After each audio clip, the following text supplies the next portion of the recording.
Everything alive is just waiting to die, but everything dead is waiting to be saved. My first dolls, 1922 to 1925. Chapter 1, The Chicken That Stopped Pecking.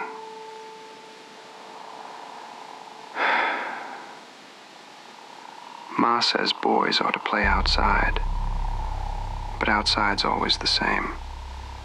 Dust, chickens, wood. I'd rather have something in my hands. Something that stays when the day's gone. Paper stays. Dolls stay. People don't. I remember school. Children laughed. On account of my eye. Lazy eye, they said. And how I stuttered. I wanted to talk, but words stumbled over themselves like drunk men on ice. I took to silence instead. Better to cut wood, pull threads. I knew.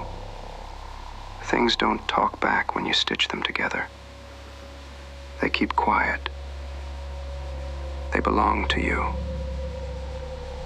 The chicken that stopped pecking was my first. Pa wanted to throw it out back of the barn, where the bones pile up white as communion wafers. I took it instead. Still warm, soft under the feathers like a prayer pillow.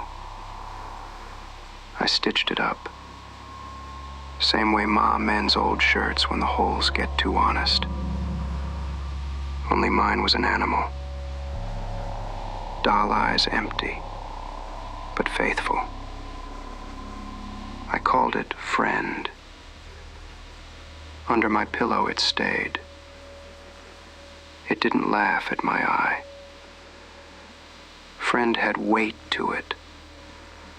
Not like store dolls with their painted smiles and glass that breaks if you love too hard. Friend was real. Had been real. That's the difference between pretend and truth. Pretend runs away when you need it most. Truth stays put, even when it ain't breathing no more. I'd hold Friend in the dark and tell it about the children at school. How Mary Hogan's yellow hair caught the light during arithmetic. How the teacher's ruler sounded like gunshots when it hit the desk. How my stomach felt full of stones when they called me names. Friend listened. Never interrupted. Never told me to speak up or stop being so strange. Just lay there warm and quiet, like everything good ought to be. Ma found me with Friend one morning when she came to shake me awake for chores. Her face went white as lye soap. "Edward," she said, and her voice had that tone like when she talks about the devil. "What is that thing?" "Friend," I said. Simple as that. She stood there a long time, looking at me holding Friend against my chest. Then she said something that still sits in my head like a nail driven crooked. The Lord works in mysterious ways. She didn't take Friend away. That's when I knew. What I was doing wasn't wrong. It was different. And different ain't always evil. No matter what the preacher says. I started talking to Friend more after that. Told it about the sounds the house makes at night. How Pa's snoring stops sometimes for so long you think he's died. Then starts up again like thunder. How Henry sleeps with his fist clenched like he's fighting somebody in his dreams. How the mice in the walls scratch out messages nobody can read. Friend understood all of it. Never said I was lying or making things up. Just listened with those button eyes I'd sewn on, careful as a surgeon. Black buttons from Ma's sewing box. The ones she uses for winter coats. They saw everything and judged nothing. Sometimes I'd catch Ma watching me with Friend. Not angry watching. Something else. Like she was trying to solve a puzzle that kept changing pieces. One time she said, "You always was different, Edward. From the day you came." I asked her what she meant, but she just turned back to her Bible and started reading about Ezekiel's valley of dry bones. I listened to her read while I combed Friend's feathers with my fingers. The other children at school had toys, store-bought things with moving parts and fresh paint. But their toys were just objects. Mine had been alive once, had felt rain and sun and fear, had known what it was like to die. That made Friends special, real in a way their toys never could be. I kept Friend for 2 years. Would have kept it longer, but the preservation wasn't perfect yet. I was still learning. The smell started getting too strong, even with the sawdust and salt I packed around it. Ma noticed, told me it was time to let Friend go. I buried it behind the woodshed, next to where Pa throws the chicken bones after Sunday dinner. But I kept the button eyes. They're in my treasure box now, along with the other things I've saved. Sometimes I take them out and hold them up to the lamplight. They still see everything, still judge nothing. That's what real friends do. Chapter 2. The Piglet in the Frost. Winter makes everything hard. The ground, the people, the heart. A piglet lay in the frost, dead as a doornail. Pa said, "Bury it." I said, "I'll do it." But I did it different. I skinned it first. Tougher work than you'd think. Hide don't want to let go of what it's been holding. Pulls and tears like it's got feelings about the matter. But I was patient. Patience is something you learn when you got nowhere to go and nothing but time. When you're the strange boy who don't fit nowhere proper. The skin was thick material when I got it free. Heavy and damp like a blanket that's been left in the rain. I dried it in the shed where nobody goes. Stretched on boards Pa uses for fixing fence posts. Takes time for skin to cure right. Takes knowing how long to wait. Too soon, and it rots. Too long, and it cracks. But when you get it just right, it lasts. I stuffed it with straw, rags, chicken feathers from the coop cleanings. Made it look like a pig again. Only quieter. Better. I set it in the corner of my space in the shed, where it could watch me work on other things. It had presence.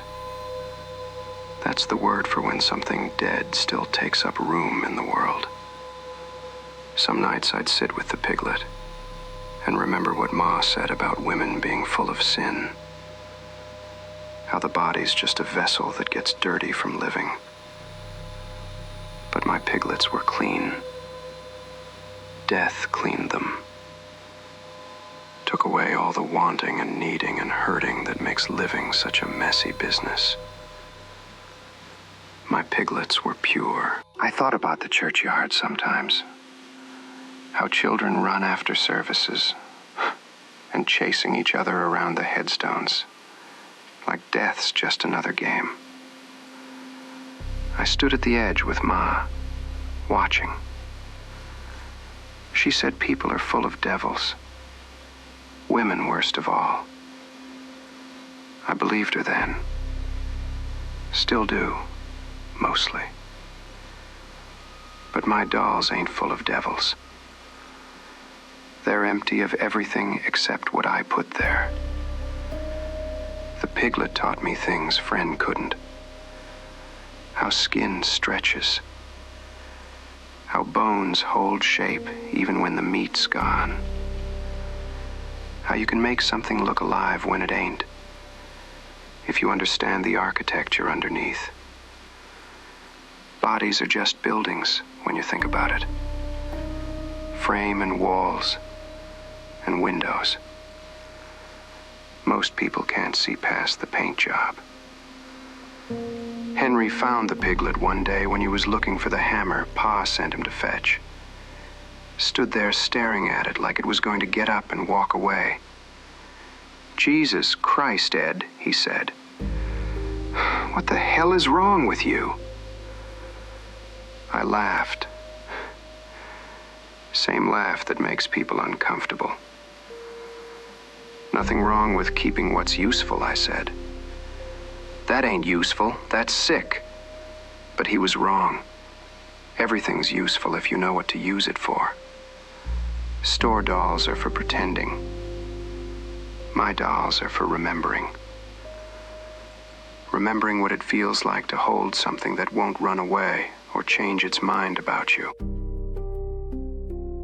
Henry told Pa about the piglet. Pa came to look, but he didn't make me get rid of it. Just stood there scratching his beard, thinking thoughts I couldn't read. Finally, he said, "Boy's got strange ways, but he ain't hurting nobody." That's all. Went back to his drinking and left me alone. Ma saw it too. Called it peculiar, but didn't say stop. Sometimes I caught her looking at the piglet, like she was trying to understand something she didn't have words for. Ma understands things most people don't. About keeping what others throw away. About making useful what seems broken. I kept the piglet all through that winter. When spring came and the warm weather started working on it, I buried it next to Friend. But I kept pieces. A bit of the hide that cured especially well. Some small bones that dried clean. They're in my treasure box now. Reminders of what I learned. The piglet taught me that making dolls ain't just about having something to hold. It's about understanding how things work, how they're built, how they come apart, how they can be put back together different than they were, better than they were. Chapter 3. The Rabbit Satchel. Spring smelled like rot and new growth all mixed together. Found 3 dead rabbits behind the shed where the rain pools up in winter.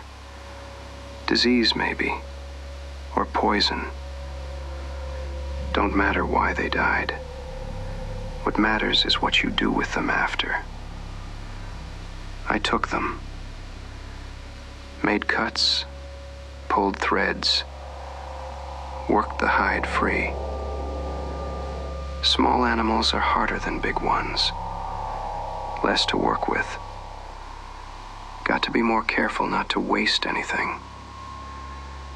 Rabbit fur is soft as anything when it's treated right. softer than the store-bought things town children get for Christmas. I made a satchel from the 3 hides, stitched them together with thread I pulled from old feed sacks, made pockets inside for my knife, nails, the small bones I'd been collecting, useful things, tools for useful work. Henry found the satchel hanging in my corner of the shed. "You ain't normal, Ed," he said. Shoved me hard enough to knock me sideways. But I laughed. What's normal anyway? Children in town playing games with balls and hoops. That ain't normal. That's just what people do because they can't think of anything better. I remembered a cloth doll I had when I was smaller. Just a piece of fabric tied up to look like a person. I loved that doll. Slept with it every night. Told it stories. Pretended it could hear me. Ma burned it one day while I was at school. Said it was sinful when I cried about it. Idolatry, she called it. Graven images. I swore then that nobody would take my dolls again. My dolls would be useful. Useful ain't sinful. Useful is what God wants from his people. Ma always said so. When Ma saw the satchel, she asked what it was. Useful, I told her. She nodded. That was rare, getting a nod from Ma. Like a blessing. Like approval from the Lord himself. I keep what others throw away. I hold fast to what wants to be held. Same as the Lord holds souls. The satchel served me well for years. Carried everything I needed for my work. The leather got soft and dark from handling. Shaped itself to my body. That's what good tools do. They become part of you. Stop being just objects and turn into extensions of your will. I used that satchel when I started ranging farther from the farm. Walking the roads at night when the air was cool and the moon was dark. Looking for materials. Finding things other people had lost or thrown away. Animals hit by cars. Pets that wandered too far from home. Everything useful, if you know how to see it. The children in town whispered about me when I passed through. Called me strange. Said I smelled like the shed. Like old things. They weren't wrong. I did smell different. Smelled like my work. Like the materials I used. Like the life I'd chosen, instead of the one they thought I should want. But their whispers didn't hurt the way they used to. I had my work, had my dolls, had my satchel full of tools for making more. That's enough for any man, more than most people ever get. I still have that satchel. It's hanging in the shed now. Older and darker, but still strong. Still useful. I reach for it sometimes when I'm working on something special. Feel the soft leather. Remember what it taught me about making do. About finding value in what others waste. The rabbits that made that satchel died for their own reasons. But they lived again in my hands. served a purpose they never could have served alive. That's not waste. That's salvation. Chapter 4. The Rhythm. Snow swallows sounds. Only heartbeat remains. Thump, pull, thump, pull. Needle in, thread through. Every stitch, a verse. Every knot, an amen. I stitched new wings on a bird the barn cat brought me. One wing bigger, one smaller. Didn't match, but that's all right.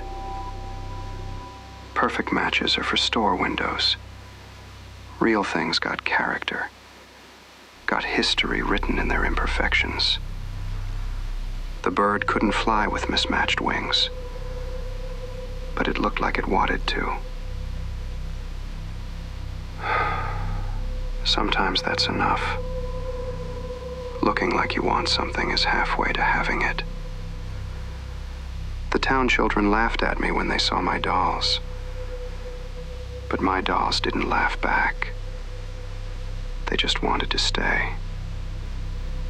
Just wanted to be held and remembered and kept safe from the weather.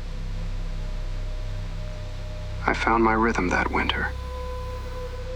The steady motion of needle through hide, thread through needle, knot pulled tight. Like Ma's prayers, always the same words in the same order. Repetition makes things holy, makes them real in a way that single acts can't be. I worked by lamplight mostly. Ma and Pa asleep. Henry breathing heavy in his bed. Just me and my materials, and the sound of the needle finding its way through skin. Steady as a heartbeat. Quiet as snow falling. The bird taught me about balance. How things don't have to be the same to work together. The mismatched wings gave it character, made it special, made it mine in a way that perfect store-bought things never could be. I started thinking about bodies different after the bird. How they're just patterns. Wing bones and leg bones and skull bones, all following the same basic design. Once you understand the pattern, you can change it, improve it, make it better than it was when it was just alive and ordinary. The needle became part of my hand after a while. Stop thinking about where it goes and just let it find its way. Trust the rhythm. Trust the pattern. Trust the materials to tell you what they want to become. I worked on the bird for 3 months, adding things, taking things away, making it exactly what it needed to be. Not alive, but not dead either. Something between, something new. Something that belonged to me and nobody else. When I finished, I hung it from the shed rafters where it could watch me work. Its mismatched wings spread wide like it was blessing everything below, like it was proud of what it had become. Proud to be useful instead of just dead. The rhythm stayed with me after that. In my hands when I wasn't working. In my head when I was trying to sleep. Thump, pull, thump, pull. The sound of making something from nothing. The sound of keeping what others would lose. I hear that rhythm still, in the walls of this place, in my heartbeat when the nights get long. It's the sound of my life, the sound of my work, the sound of everything I learned in that shed, with my needle and thread, and the materials that trusted me to make them beautiful again. Chapter 5. The Cat from the Road. Roads are dangerous places. Wagons leave things dead behind them. Cars, too, when they come through. Found a cat lying flat, but whole on the county road. Still warm when I picked it up. Still soft. I took it home in my satchel. Henry saw me coming up the drive and started yelling, "You're crazy, Ed. You're sick in the head." I laughed. Same laugh that makes people step back. Made him step back, too. Ma prayed when she saw what I was carrying, but she didn't hit me. Didn't make me throw it away. She knew the Lord has plans. For later. For bigger things. Ma understands about waiting for the Lord's time. I remembered her sermons about the world being full of filth, how only the Lord is clean. But I thought, my hands make things clean. My dolls are clean. They stay put. People rot and laugh and hate and leave. Dolls don't do that. The cat was perfect material. Bigger than the rabbits. Smaller than the pig. Just right for learning new techniques. I skinned it, careful as a surgeon. Preserved the hide with salt and sawdust and time. Stuffed it with materials that would last. This cat taught me about faces, how eyes need to be set just so to look alive, how the curve of a mouth can make something look happy, or sad, or angry. Expression is everything. It's what makes people see life in things that ain't living.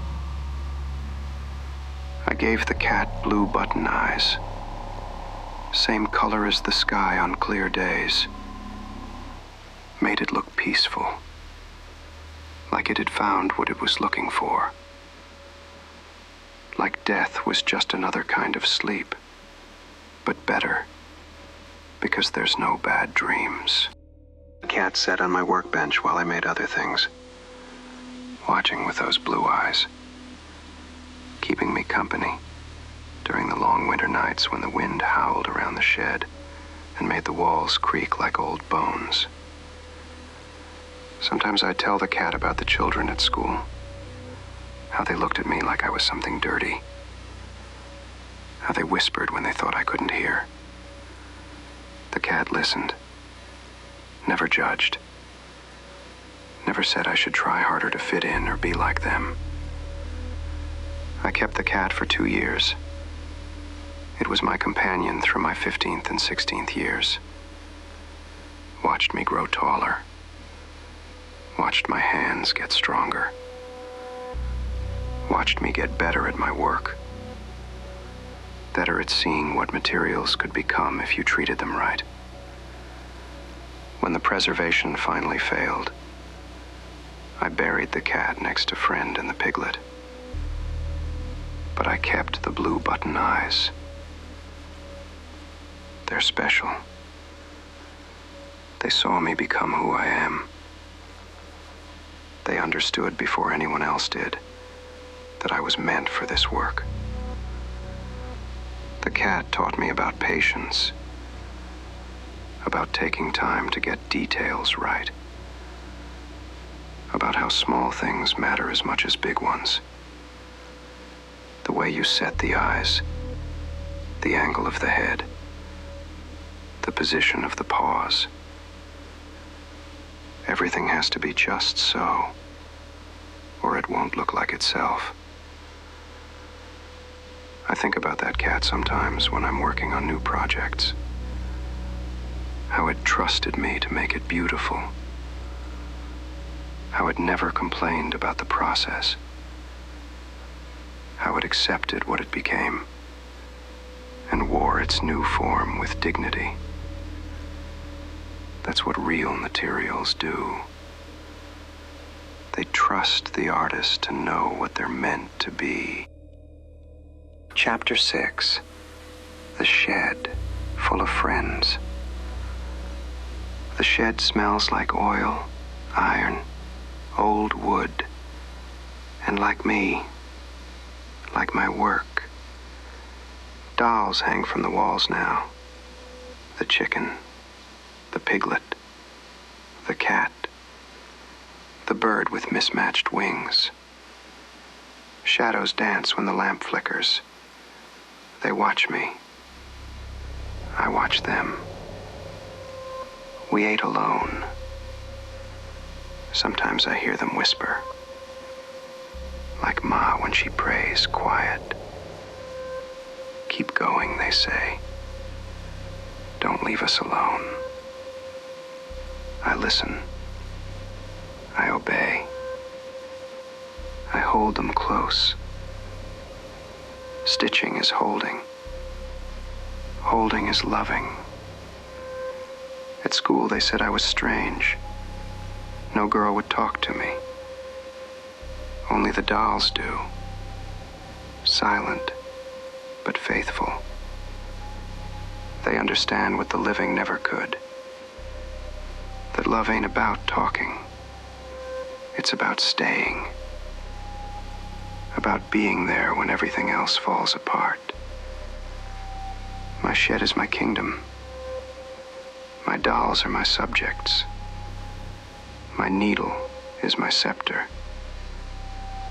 Here I make the rules.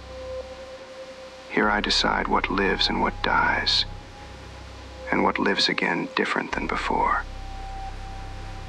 I've learned so much since Friend. How to preserve better. How to make things last. How to see the potential in what others call waste. Every dead thing is just raw material, waiting for the right hands to shape it. The dolls tell me secrets about what it feels like to die, about what comes after, about the space between being alive and being gone, where they live now. It's a good space, they say. Quiet. Peaceful. No pain. No fear. No wanting things you can't have. I want to live in that space too sometimes. Want to be as peaceful as my dolls. As free from the messiness of being alive. But not yet. I got work to do. More dolls to make. More things to save from being wasted. The shed is bigger than it looks from outside. Space expands when you fill it with things that matter. My workbench takes up most of one wall. Tools hanging neat and clean where I can reach them. Materials sorted by type and size. Everything in its place because order makes work possible. I've got jars of preservatives now. Salt and sawdust and other things I learned about from books Ma don't know I read. Chemistry books from the library in town. Medical books too when I can get them. Learning how bodies work helps you understand how to make them work different. The dolls are getting more sophisticated, better proportioned, more lifelike in their details. I'm learning about armatures, internal structures that hold things in the right shape, about how to make joints that move, about how to give weight and balance to things that want to fall over. Each doll teaches me something new. Each one is an experiment, a question asked with needle and thread instead of words. What would this look like if it never rotted? What would this be like if it could stay perfect forever? My dolls are my congregation. I'm their preacher and their God all rolled into one. They listen to my sermons about preservation and permanence.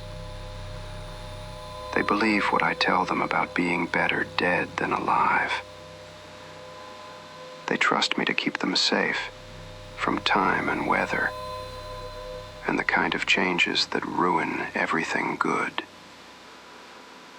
Sometimes at night I hold services in the shed, light all the lamps, and tell my dolls about the day, about what I saw, about what I learned, about plans for new projects. They listen with their button eyes and sewn-on smiles. They understand everything. This is what church should be like. Quiet, peaceful, full of things that don't judge or whisper or turn away when you need them most.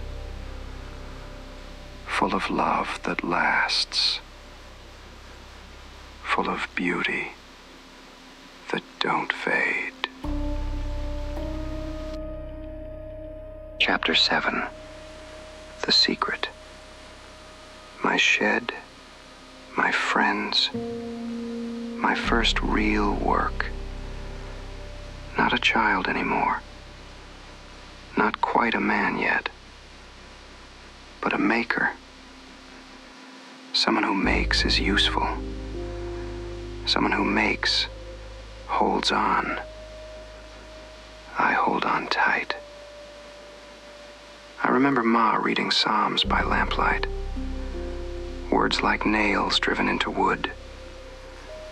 My stitches are psalms. My thread is prayers. My dolls are my congregation singing silent hymns of staying power. I stitch. I preserve. I pray. I laugh when nobody else laughs. Someday they'll understand. Maybe Ma will. Maybe nobody will. But what matters is that they stay. My dolls. My friends. My first real friends. The secret is this. Everything alive is just waiting to die. But everything dead is waiting to be saved. Most people don't see it that way. They think death is the end. But death is just another beginning, if you know what to do with it.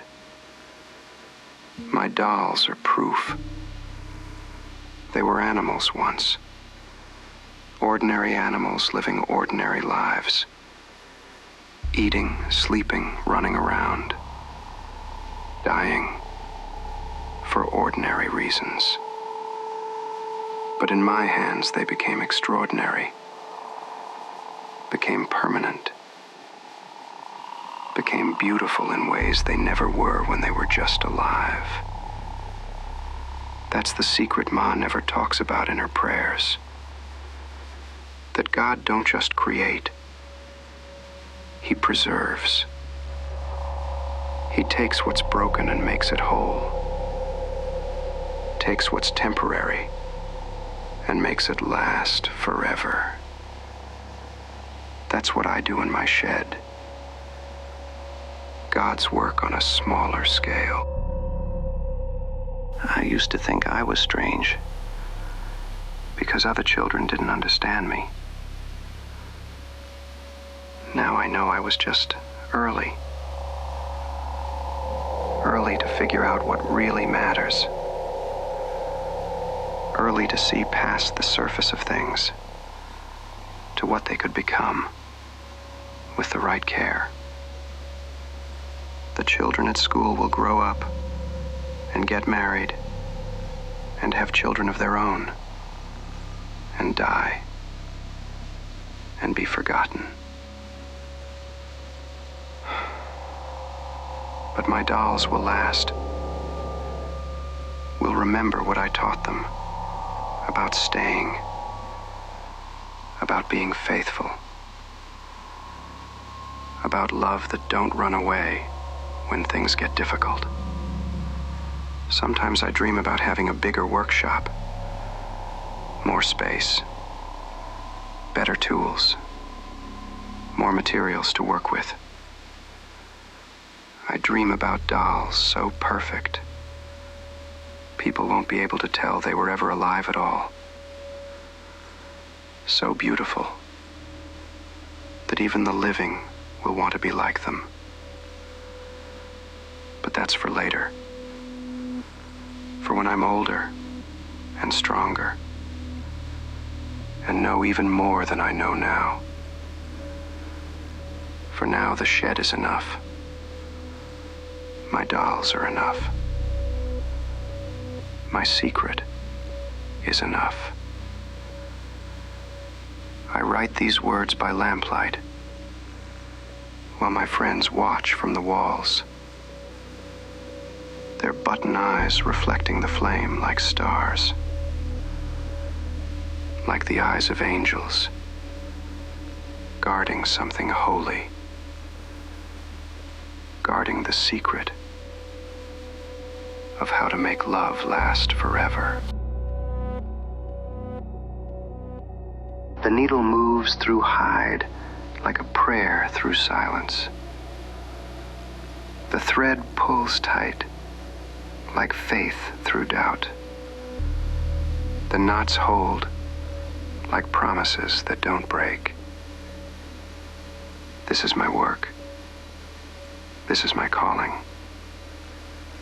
This is my secret.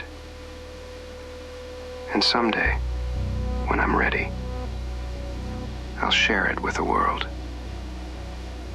But not yet. Not yet.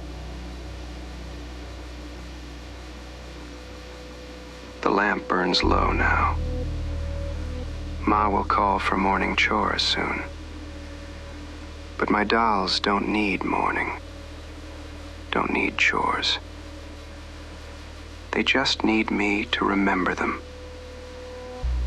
to keep them safe, to hold them close when the world gets too loud and too angry and too alive.